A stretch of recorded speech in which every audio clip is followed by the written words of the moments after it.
What's going on, everybody? Mike coming in from my kitchen where you guys see me all the time. But guess what? I'm not cooking today. I'm going to talk to y'all about my Vegas experience because this is the first time I've ever been to Vegas for that long. I've been one time for like a day, so I didn't really get to experience too much. So if you guys are watching me live and you are able to stay up with me this late because it is 9:51 because we had team training and then we had another like recap. So that ran long, so it kind of threw a wrench in my schedule, but I am, I always adjust and I'm always going on the fly. So if you guys are watching me live, drop me that one and say hi and tell me where you're coming in from. And if you guys are watching the replay and you don't see that live button or that one right there on Instagram, please drop me the two and a replay and where you guys are coming in from. So I wanted to say hi Leslie and hi Robert and hi Melly for tuning in right now. But I want to get to this, all right? So I went to Vegas. I had a place to stay. I was staying with a team member who had a timeshare. We were about 5-10 minutes. It's like a 10-minute walk, but like a 5-minute Uber, and I Ubered everywhere. That's like the most amount of Ubers I've ever done, and the different experiences in each Uber was just also mind-blowing. So it was pretty cool to have that experience because most events I drive to. Most times that I travel, I drive to. What's up, Caroline? So I always usually drive. That way I have my own vehicle so I can get around and I can help other people out, which is one of the things that I absolutely love to do. So not only did I stay in a place and it was absolutely phenomenal. The views are amazing. If you were watching my stories, you saw them. I will be posting pictures later on. What's up, Michael Beal? How's it going?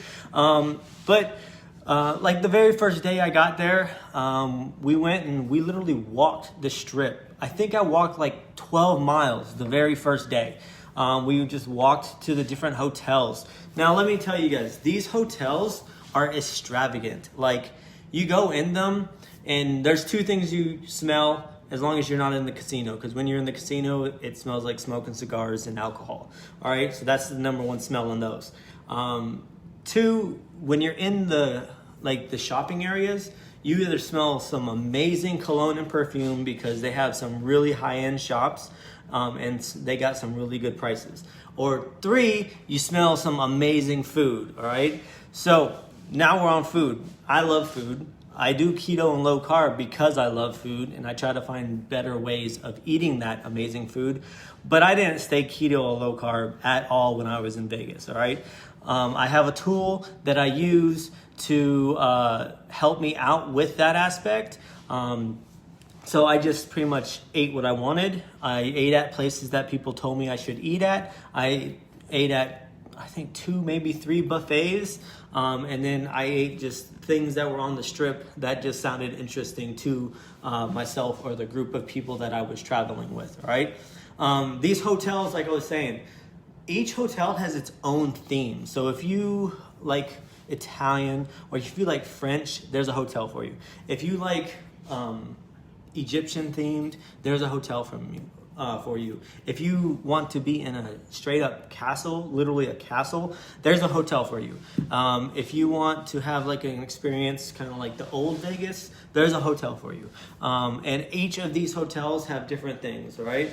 So one of my favorite things, and they also have a gondola ride that you can go on. I didn't do it this time, but I really want to do it next time. It sounded so awesome, but I had a whole week, but I didn't have a whole week. Like, the time was like in a vacuum. I don't even know where all my time went. All right. One of the great things that I love doing, because I love the view of Vegas, is I was able to go into this thing called the High Roller, and I paid for the open bar. So I don't usually drink, but this weekend I did all the bad things because what happens in Vegas stays in Vegas, and the carbs that I eat and the drinks that I drink stay in Vegas, and they don't follow me home. So went into this thing called the High Roller and had the most amazing time. Had a great experience. Took some awesome pictures. It's a 30-minute ride that you go up, and like I said, paid for the open bar. So however many drinks you can get in 30 minutes, that's pretty much what you're paying for. And then just the view of the strip and some of the history, and they make you take a shot at the Apex. So it was really cool. That was one of the funnest things that I did while I was in Vegas. I do want to say thank you to Matt and Shauna, if they watch this, for letting me stay with them at the amazing hotel that was literally 10 minutes from the event. Some of the cool things that I saw, so I usually go and explore with friends, and that way, you know, you get a better experience when you're with somebody else than you do just by yourself.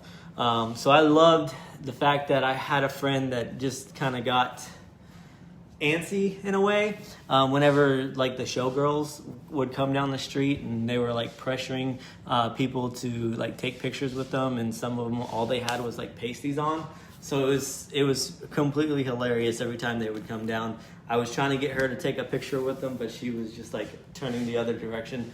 And then I also got to see the volcano show. So there's 2 outdoor shows that you can go to all the time. There used to be 3. The other one was Treasure Island, but the Bellagio has the fountains that go off pretty much every hour. I got to see them during the day and the night. And then we went and saw the volcano show. And the volcano show, it actually like erupts and blows up and has fire, and it was kind of chilly that night. So the fire was actually warming us up. So it was actually pretty cool. And then after all that, the last experience that I really had that kind of ended the experiences was myself and probably 6 other friends. We went out and we gambled. So it was really the first time I gambled. We started at the Cosmopolitan, which is like a up. They got like this giant chandelier inside it, and we went and started gambling there. I think we started off on roulette and then ended up on craps. But what they say is true. When you're there, as long as you're gambling, the drinks are free. So that was pretty cool. I ended up winning about $150 after I counted everything on craps. And then I actually had to cash it in on the last day that I was there, because everything else started going and I wasn't able to do it. And I know my body and know my limits. So whenever I hit that limit, I made sure I got an Uber and I got back to my hotel safe. And then that night, it was funny because there was about 6 of us there, and we all were talking about the movie Hangover. And there's even a shirt in Caesar's Palace that says they get asked that all the time. And I was actually gonna either get myself or a friend of mine to ask somebody that. But we all pretty much assigned our own roles of who we were in the Hangover, because we were out with a friend that had a beard and he was already had that title. But I did one thing that in the movie that they weren't able to, and I shared my location with a couple people. That way, if I ended up in the top of the Bellagio Tower, they knew where I was and they could come get me. So I thought that was pretty funny. And then we move into the event. I absolutely love going to events. I learned so much, and one of my favorite things is because I've been to enough of them, people know you, or you have people like my Taiwan friend that is on here that I can't even pronounce her name, but you have fans, you have people that know you from being online, and they message you and say, "Are you going to this event?" And then you tell them yes. And then they're like, "Well, I want to meet you, and I want to, give you a hug and take a picture of you." So it almost gives you like a feeling of like this celebrity status, because you get messages, and then we're social media influencers. So sometimes you're not friends, so it goes to your other folder, and you finally check it, and that you see somebody said that they wanted to meet up or talk to you or pick your brain or something like that. So it's just an amazing feeling to be sought out, and that people want to like come and say hi and like take a picture with you. because a lot of times at these events, I go and I do that with other people. So this time, people were doing it for me, which made me feel incredibly grateful for what I do, and day in and day out, and going live and doing these cooking shows, and people just saying, I made that recipe and my family loved it. It just touches your heart and just makes you feel nice and warm. So I want to say thank you for any of you that were at the event and that actually came up and took a picture with me. I usually like and comment on the ones that I get tagged in, and then I save them for my own personal use and put them in my album. And I just can't wait for the next event. The next event is going to be in Dallas, Texas, and it's going to be Michael's first event. So just the feeling that I get at these events and how I fill my cup, and I'm pretty much overflowing with all these emotions, and my head is like ready to pop from all the information that I get. I can't wait for Michael to do that, because he knows that I'm doing this for a reason and that I'm trying to build our legacy. So the fact that I was able to leave him here and just have people check on him since he is a teenager, and I pretty much meal prepped for him. I gave him a list of things that need to be done. I made sure the dogs were good. We FaceTimed almost every night, except for when the event ran long, and I was 2 hours behind him. So by the time the event went off, it was almost 2 a.m. in Texas or Oklahoma.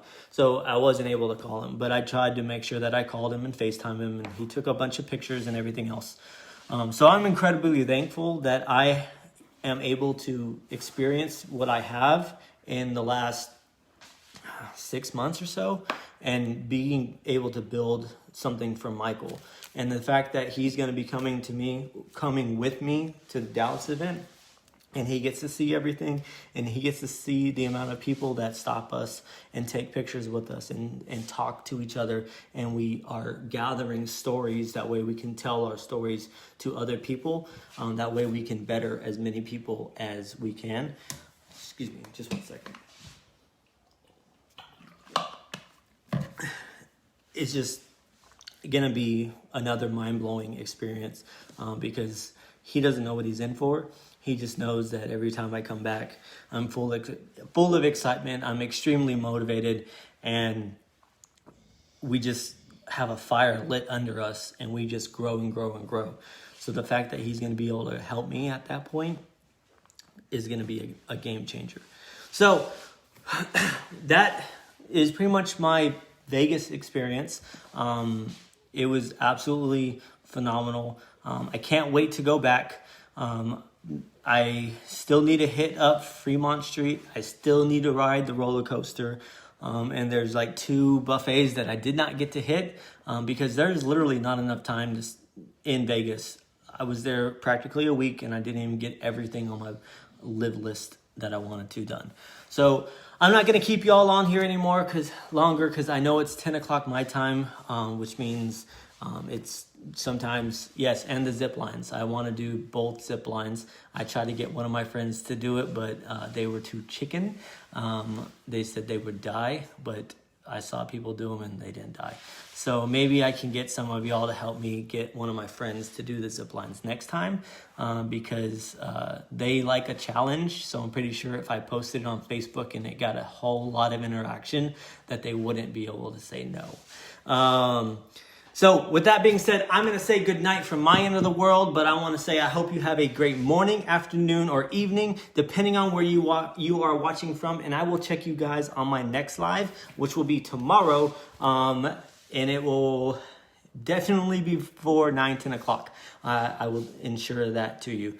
But I want to say, please, on Facebook, tap my face, hit the 3 dots in the corner, turn on live notifications, see first and follow. And then you down there on Instagram, all you got to do is go to my page and click the follow button. And then there's also a little drop down menu that you can go into turn on post, turn on stories, turn on live, and you will be able to see anytime that I go live or make a post or make a story. And for Instagram and Facebook, most of the stuff goes on in the story, so you should be watching the stories, all right? So I want to say good night, and I will check you guys later. Bye!